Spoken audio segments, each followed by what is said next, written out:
안녕하세요. 자, 오늘은 페이지 64페이지죠. 권리의 객체입니다. 1번. 물건에 관한 설명으로 옳지 않은 것은 1. 부동산 이외의 물건은 동산이다. 맞죠? 부동산은 뭐냐면 토지 및 그 정착물이고 부동산이 아니면 다 뭐죠? 동산이죠. 2번 임목 등기가 되지 아니한 식지된 수목은 명인 방법을 갖추면 토지와 독립된 거래 객체로 된다. 5. 맞는 질문입니다.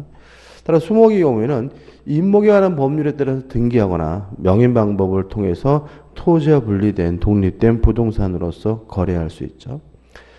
2번 유체 및 유골은 제사주재자의 3번이죠. 제사주재자에게 소유권이 기속되기 때문에 제사주재자는 이를 포기할 수 있다. X입니다. 해설이 그죠? 포기할 수 있다가 아니라 어떻게 해요? 없다가 되죠. 그죠? 다시 말하면 유체 및 유골도 물건이기 때문에 소유권의 객체가 되지만 일반적 물건과 다른 특징이 있죠. 따라서 포기할 수가 없다. 해설이 잘못됐죠. 답은 3번이고 4번 한 필의 토지 일부분이 별개의 부동산이 되기 위해서는 원칙적으로 분필 절차를 거쳐야 한다. 당연한 얘기죠. 5번 특정된 물건의 일부나 집단에 대해서도 공시 방법을 갖추면 하나의 독립한 물건이 될 수 있다. 5입니다. 다시 말하면 원칙적으로 하나의 물건으로 평가되지 않는데 공시 방법을 갖춘다면 독립된 물건으로 평가될 수가 있죠. 답은 3번입니다. 2번 동산과 부동산의 실익이 없는 경우는 이런 것들이 참 이게 어렵게 느껴질 수가 있는데 1번 소유권 취득의 요건은 다르죠. 부동산의 경우는 등기고 동산의 경우는 점유죠. 공시 방법이 달라요.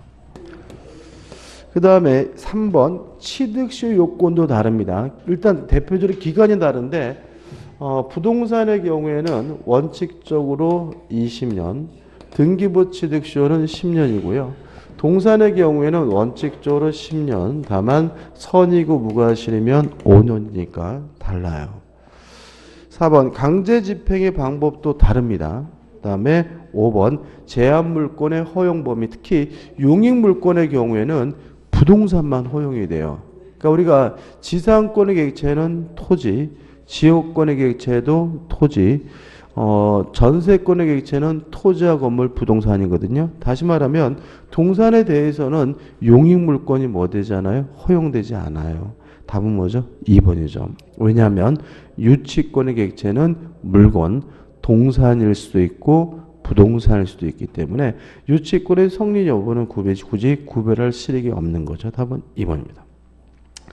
3번 다음 중 토지와 분리하여 독립한 부동산으로 볼 수 있는 것은 1번 가식된 수목은 동산입니다. 이 가식이라는 말은 임시로 심었다는 거거든요. 따라서 부동산이 아니라 뭐죠? 동산이고 2번 석벽은 부동산인데 토지와 토지의 일부죠. 다시 말하면 토지의 일부니까 독립한 부동산은 아니고요.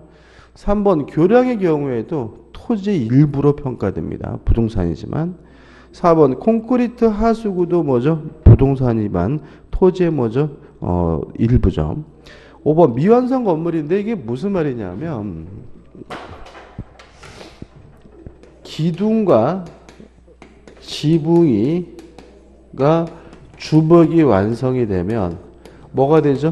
건물이 되고요. 요 기둥과 지붕과 주벅이 완성되는 순간 건물이 아직 뭐 되지 않았더라도 완성되지 않았더라도 독립된 부동산으로서 뭐가 돼요? 평가가 됩니다. 따라서 건물이란 말 자체가 기둥과 외벽과 지붕이 있다는 얘기고요.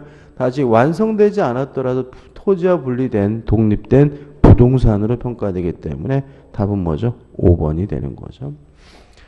4번 종물에 관한 설명으로 옳은 것은 1번 종물은 주물의 구성 부분이 되어 독립성을 상실한다. X입니다.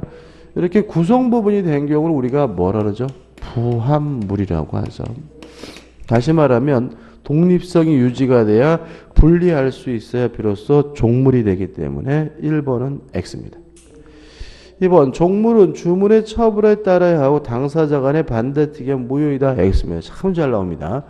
주물이 처분되면 종물은 쫓아가는 것이 원칙이지만 특약으로 뭐죠? 달리 정할 수가 있죠. 자동차를 팔면 타이어가 쫓아가는 것이 원칙이지만 특약으로 타이어만 분리해서 처분하는 것이 가능하기 때문에 2번도 X죠. 3번 일시적으로 어떤 물건의 효용을 덮는 물건은 종물이 아니고요. 4번 종물은 동산이어야 하고 부동산은 될 수 없다. X죠. 부동산도 때에 따라서는 종물이 될 수 있다는 것이 판례의 입장입니다. 5번 주유소의 주유기는 분리할 수가 있습니다. 따라서 부합물은 아니고요.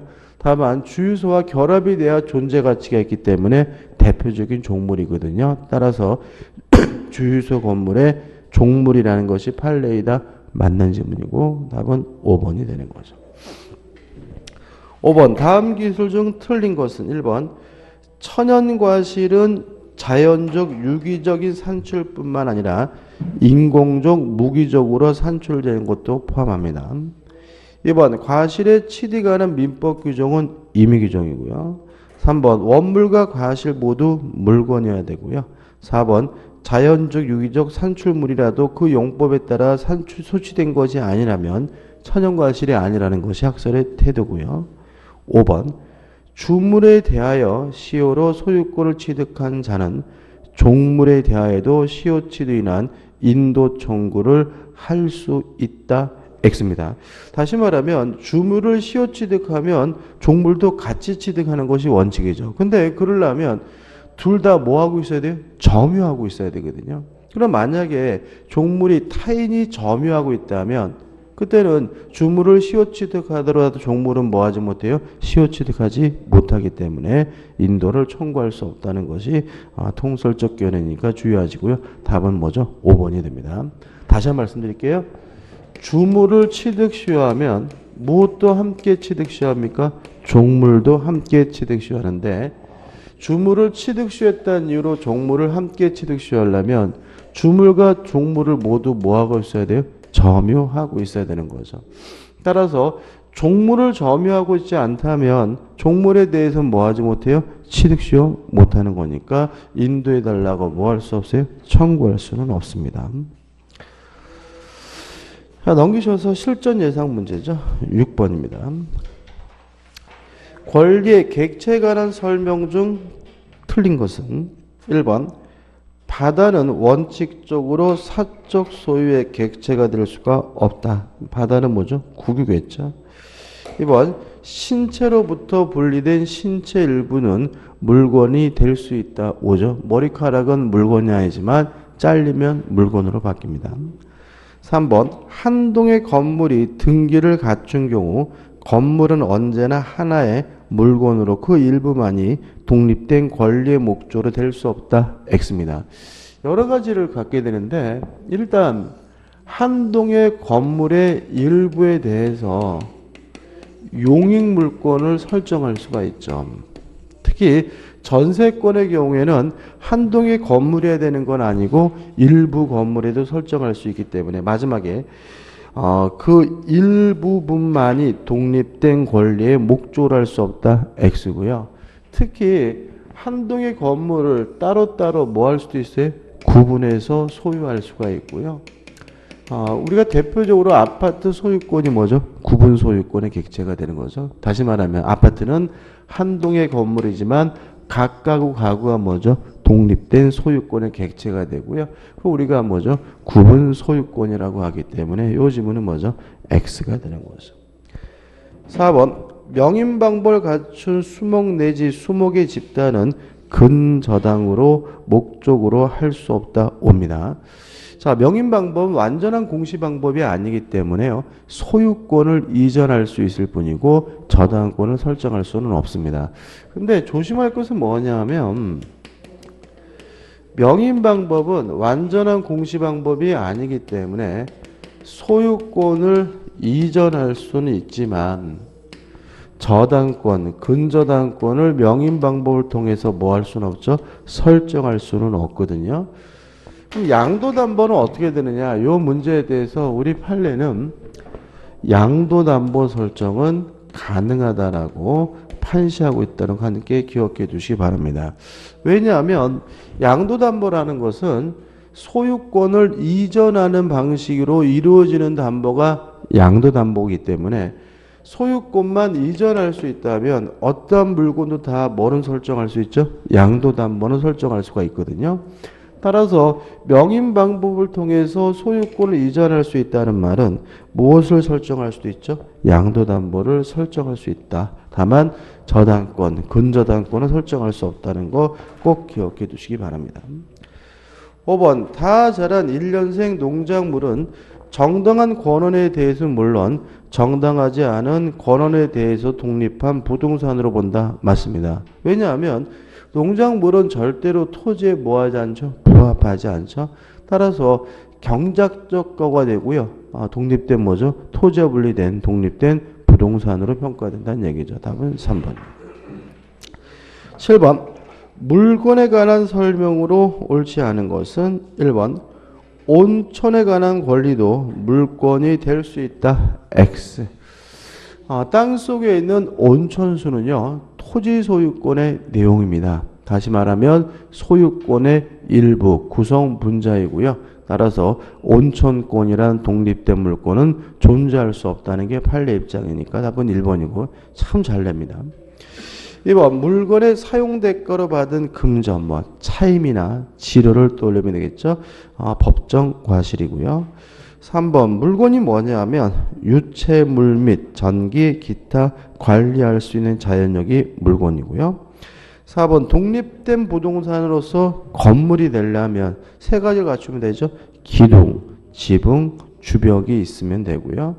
5번 저당권이 설정된 건물이 중축된 경우죠. 자, 일단 저당권의 유익은 부합물에도 미치고 종물에도 미쳐요.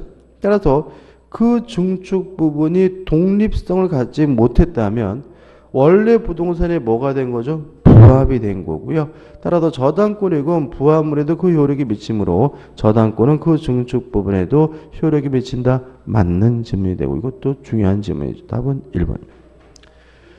8번 민법상 물건에 관한 설명으로 옳은 것은 1번 무체물은 형체가 없으므로 물건이 될 수 없다. X. 무체물이라 하더라도 관리가 가능하다면 물건이 될 수가 있죠. 2번 유체물은 관리 가능성이 없는 경우 뭐가 될까요? 태양, 달 이런 것들이죠. 물건에 해당한다. X고요. 3번 피상속인의 유체 및 유골은 재사용 재산에 준하여 그 제사주재자에게 승계된다. 맞는 질문이고요. 답은 3번이고 일반적으로 제사주재는 장손을 의미하게 됩니다.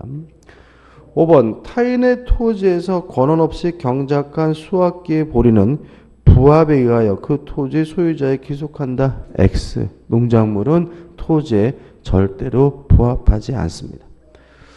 5번 대체물, 부대체물은 당사자 의사에 따른 구별이다. 아니죠.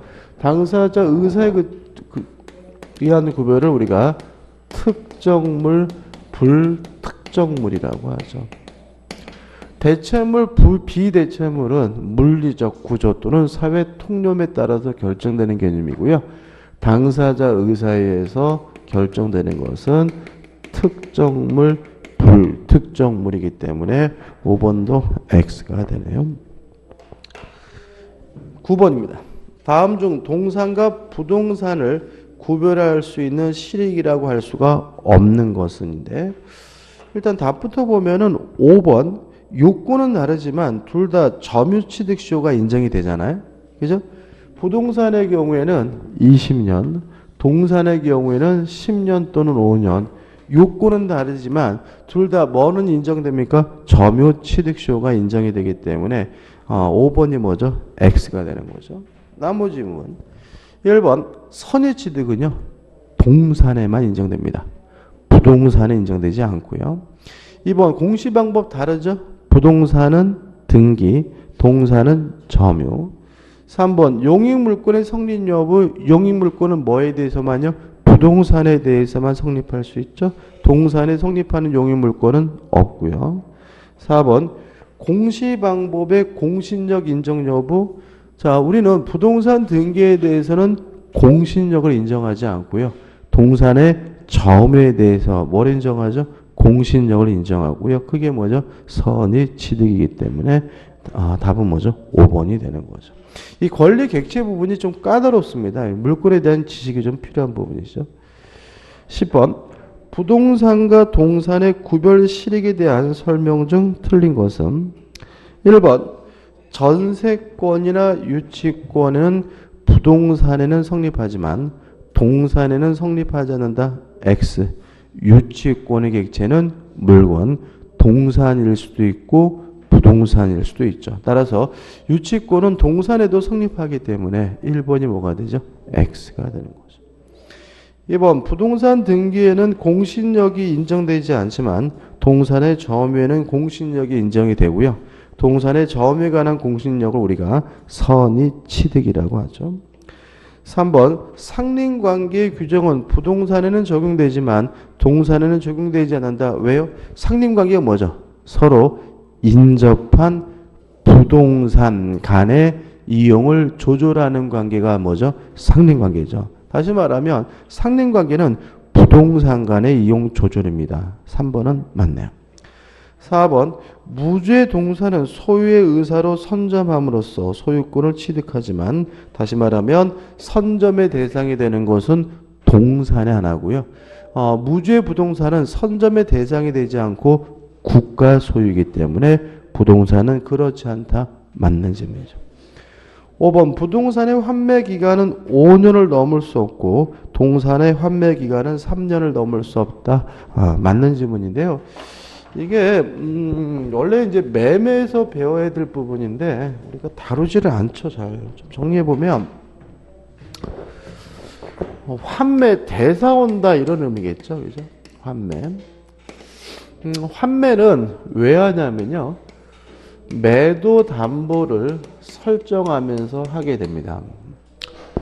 양도 담보가 뭐죠? 소유권을 이전하는 방식으로 이루어지는 담보가 뭐죠? 양도담보라면 매도담보는 뭐냐면 매매를 원인으로 소유권을 이전하는 담보가 매도담보예요. 그러면 매도담보는 부동산의 경우에는 등기부상 완전히 소유권이 넘어간 것처럼 보이죠. 매매를 원인으로 뭐가 됐어요? 이전 등기가 됐으니까, 그죠? 따라서 나중에 돈을 갚고 돌려받기 위해서 뭘 하게 되냐면 환매 특약을 하게 되는 거죠. 그래서 환매는 매도담보, 매도담보하면 뭐죠? 환매. 매매를 원인으로 소유권을 이전하는 방식의 담보가 매도담보고요. 나중에 변제하고 돌려받기 위해서 하는 것이 뭐죠? 환매다. 이렇게 기억하시면 되고요. 환매에 대해서는 두 가지 기억하시는데, 첫째, 동시해야 된다라는 제한을 두고 있어요. 첫째, 계약도 동시에 하고요. 등기도 동시에 해야 됩니다. 다시 말하면 원래 매매 계약과 환매 특약은 반드시 동시에 해야 되고요. 매매 기한 이전 등기와 환매에 관한 부기 등기도 동시에 돼요. 계약도 동시에 하고 등기도 뭐죠? 동시에 해야 된다. 그 다음에 두 번째 중요한 건 뭐냐면 지금 나오고 있는 거죠. 기간의 제한이 있어요.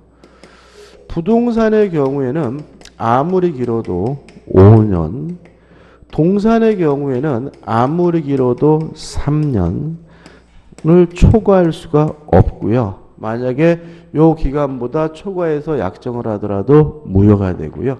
그 다음에 연장 자체도 금지가 된다. 환매 기간은 연장도 할 수 없다는 것까지 꼭 기억해 두시기 바랍니다. 그래서 5번 지금 보시면 부동산의 환매 기간은 5년을 넘을 수 없고 동산의 환매 기간은 3년을 넘을 수 없다. 맞는 질문이고요. 하나 추가로 기억할 것은 무엇도 금지되어 있죠? 연장도 금지된다. 그래서 당사자 간의 특약으로도 연장할 수 없다는 것까지 꼭 기억해 두시기 바랍니다. 자, 넘겨보시면 11번입니다. 동산과 부동산의 법률상 차이를 설명한 것으로 틀린 것은 1번 물권 변동이 가나요? 부동산, 동산 모두 공신의 원칙이 적용된다. X. 공신의 원칙, 선의취득은 동산에 대해서만 인정됩니다. 2번 공시 방법에 있어서 부동산은 등기를, 동산은 인도를 필요한다. 뭐 인도라고도 하고 뭐라고도 하죠? 점유라고도 하겠죠. 3번 부동산은 저당권 설정의 목적이 될 수 있지만 동산은 그렇지 않다. 다시 말하면 저당권은 동산에다 설정할 수 없는 게 원칙이죠. 4번 무주물일 경우 동산은 점유자에게 기속하지만 부동산은 국가에 기속한다. 맞는 질문이고 5번 부동산은 용익물권의 설정의 대상이 될 수 있지만 동산은 그렇지 않다. 맞는 질문이죠. 답은 1번이죠. 12번입니다. 주물과 종물에 관한 설명으로 옳지 않은 것은 1번 주물과 별도로 종물만을 처분할 수 있다. 옵니다. 뭐래요? 특약으로. 자동차를 팔면 타이어도 쫓아가는 것이 원칙이지만 당사자 간의 특약으로 타이어만 띄어서 팔 수가 있는 거죠. 따라서 다시 한번 읽어보시면 주물과 별도로 종물만을 처분할 수 있다. 5예요. 2번 종물은 주물의 구성 부분이 아닌 독립된 물건이어야 한다. 5죠. 만약에 구성 부분이라면 그것은 종물이 아니라 부합물이 되는 거죠. 3번 주물의 소유자나 이용자의 상용에 공유되고 있다고 하더라도 주물 그 자체의 효용과 직접 관계가 없는 물건은 종물이 아니다. 뭐 예를 들어 가지고 자동차에다가 방석 갖다 놨어요. 방석이 뭐일 수는 없죠? 종물일 수는 없는 거죠. 4번 저당권이 설정된 건물의 상용에 이바지하기 위해 타인 소유의 전화설비가 부속된 경우 저당권의 이력은 그 전화설비에도 미친다. X입니다. 자, 왜냐하면 저당권의 이력은 종물, 부합물에도 미칩니다. 근데 문제는 뭐냐면 이것이 저당권 설정자 소유해야 된다는 거죠. 따라서 타인 소유물인 경우에는 저당권에게 미치지 않기 때문에 답은 뭐죠? 4번이 되는 거죠. 5번 건물에 대한 저당권 실행이 되어 경매의 매수인이 건물 소유권을 취득한 때는 특별한 사정이 없는 한 그 건물의 소유권을 목적으로 한 토지 임차권도 매수인에게 이전한다. 맞는 질문이죠. 이런 취지죠.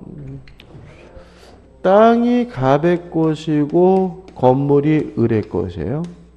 그리고 을은 남의 땅 위에 건물을 소유하고 있는 거잖아요.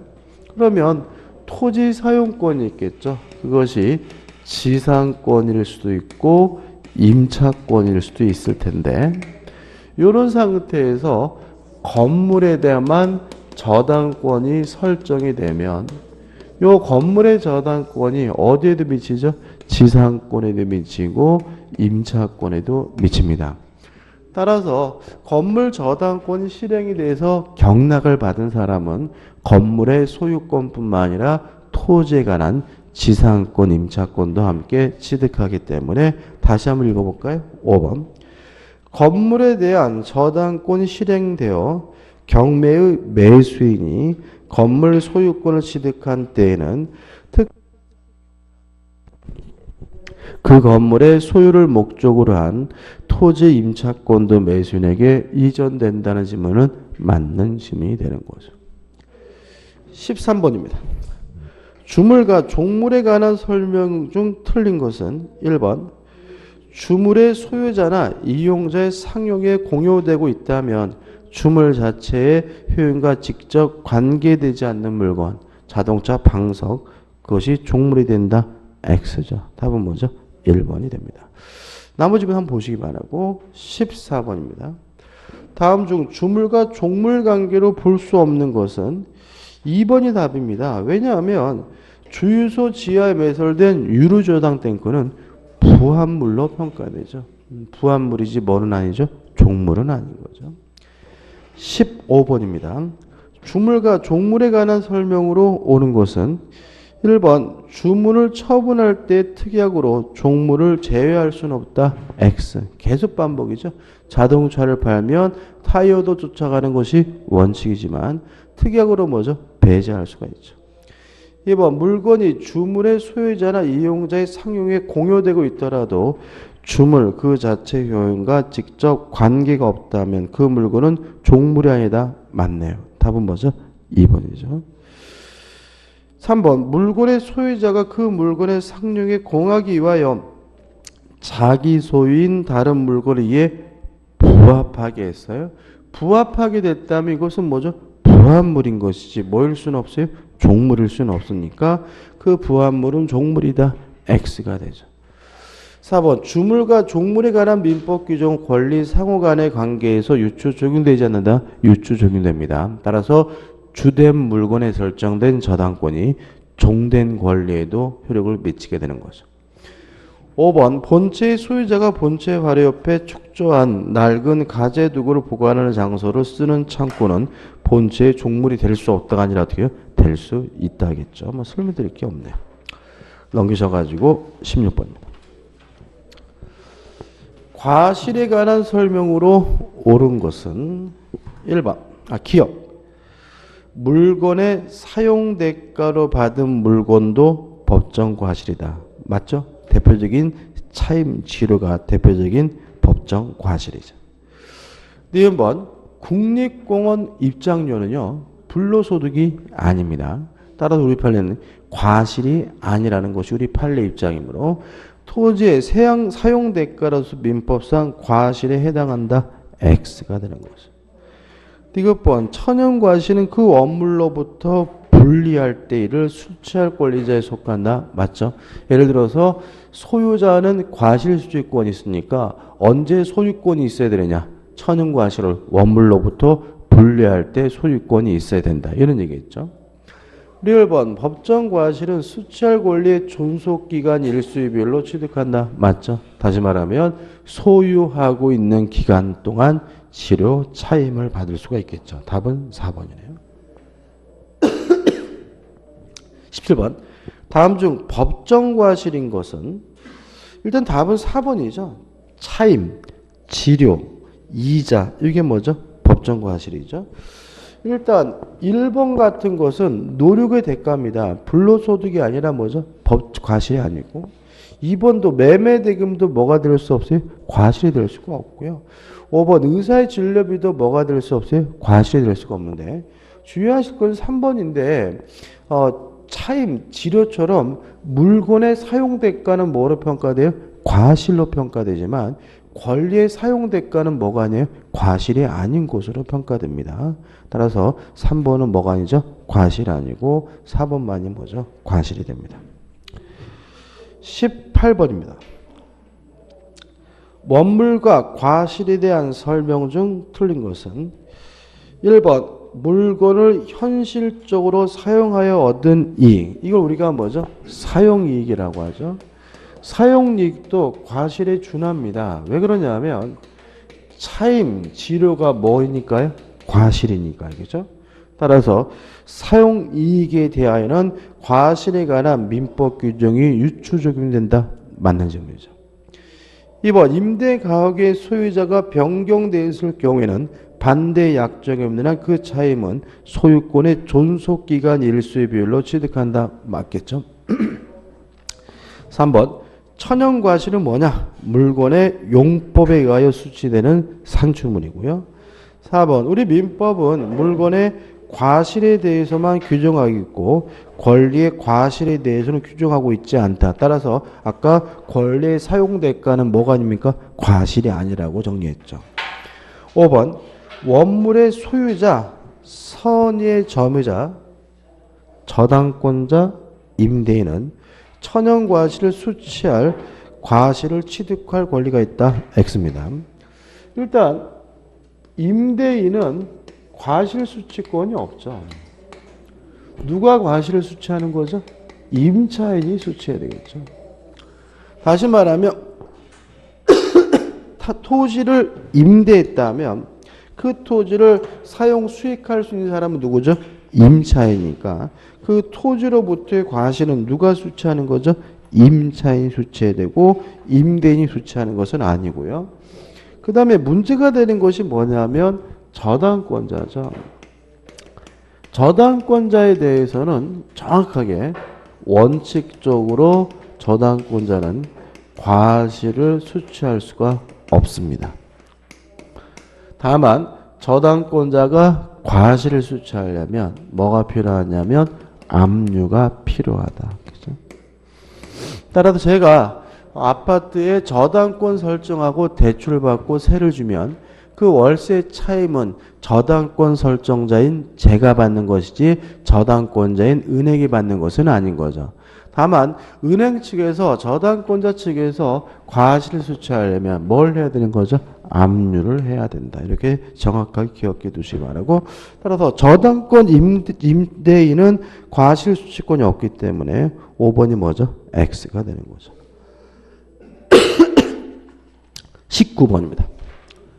다음 중 원칙적으로 과실에 대한 소유권을 취득할 수 있는 자를 모두 고른 것은 기억, 원물의 비용을 지출하여 원물 소유자로부터 비용을 상환받을 때까지 적법하게 원물을 유치하고 있는 자. 자, 유치권자는 이 과실 수취권이 있느냐 없느냐에 대해서 논란이 굉장히 많습니다. 이유가 있는데, 그래서 유치권자가 과실 수취권이 있느냐 없느냐 나오면 일단 뭐예요? 잘 모르는 거예요. 세모. 근데 잘 내지는 않아요. 왜냐하면 논란이 너무 크기 때문에요. 왜 그러냐면 민법에 어떻게 규정이 되어 있냐면 유치권자는 과실을 수취하여 변제에 충당할 수가 있다. 이렇게 규정을 두고 있거든요. 그러면 일단 과실을 수취하여 요거만 놓고 보면 과실 수취권이 어떻게 해요? 있다가 되는데, 변제에 충당한다는 말은 받을 돈에서 까나간다는 얘기잖아요. 그러면 유치권자에게 뭐가 안 생겨요? 이득이 안 세요. 쌤쌤이잖아요. 우리 예를 들어서 선의점유자는 과실 수취권이 있으니까 500만 원의 과실 수취하면 누구 거가 돼요? 선의점유자고, 선의점유자 500만 원의 이득이 있는데 유치권자는 과실 수취하면 변제에 뭐하게 돼요? 충당한다는 말은 받을 돈에서 뭐하게 돼요? 까버리기 때문에 쌤쌤인 것이지 이것이 뭐가 될 수는 없어요? 이득이 될 수는 없는 거죠. 그래서 이렇게 보면 또 어떻게 해요? 과실 수취권이 어떻게 해요? 없다. 이렇게도 볼 수 있어요. 그래서 유치권에 대해서는 있느냐 없느냐에 대해서 좀 애매한 부분이니까 뭐죠? 세모다. 그죠? 좀 이렇게 좀 어떻게 상대적으로 평가를 하셔야 돼요. 계속 보시면 니은번 채무를 담보하기 위하여 원물에 대하여 저당권을 설정받은 자. 저당권자는 뭐가 없죠? 과실수취권이 없죠. 디귿번 원물을 매도하였으나 인도하기 전에 매도인. 과실수취권이 있습니다. 이것도 정확하게 기억하셔야 된다고 그랬죠? 좀 다시 한번, 이 중요한 부분인데, 자, 이렇게 매매 계약을 한 후 인도하기 전이라면 매도인이 점유하고 있으니까 매도인이 과실을 수취하고요. 인도 후에는 누가 점유해요? 매수인이 점유하니까 매수인이 과실을 수취한다. 다만 예외로서 우리 판례는 인도받기 전이라도 대금 지급을 완납하면 그때는 누가요? 매수인이 과실을 수취한다. 까지 기억해 두시기 바라고, 따라서 인도하기 전이면 누가 과실을 수취합니까? 매도인이 과실을 수취하는 거니까 과실 수취권이 있네요. 그 다음에 리을번 원물인 토지 지상권자, 물론 뭐가 있습니까? 과실 수취권이 있죠. 그러면 아까 기억은 애매한 거잖아요. 논란이 있는 거잖아요. 근데 디귿 리을은 논란이 없는 거니까 답은 몇 번으로 가셔야 돼요? 4번으로 가셔야 되는 거예요. 무슨 말 아시겠죠? 민법은 좀 약간 이런 부분에 어려움이 있고요. 다만 이 부분에 대해서 시험 문제가 나오면은 대부분이 모두 정답 처리를 하고 있어요. 이 부분이. 그래서 내지는 않아요. 내지는 않지만 우리는 뭐죠?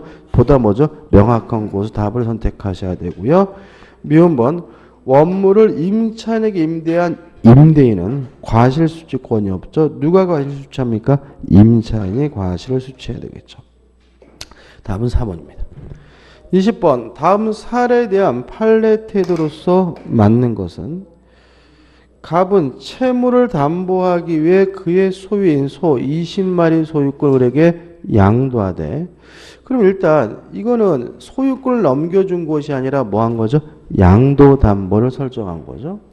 그러면 양도담보권자에 대해서 과실수취권이 있을까요?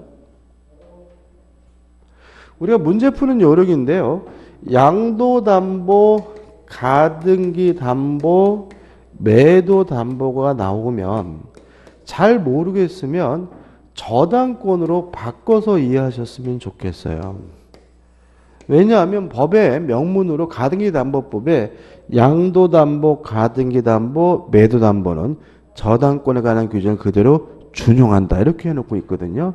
따라서 양도담보권자가 과실수취권이 있는지 없는지 헷갈린다면 뭐로 바꿔세요? 저당권. 저당권자 뭐가 없어요? 과실수취권 없습니다. 따라서 양도담보, 가등기담보, 매도담보 모두 저당권과 마찬가지로 뭐가 없습니까? 과실수취권이 없다는 게 여기서 머리에 떠올라야죠.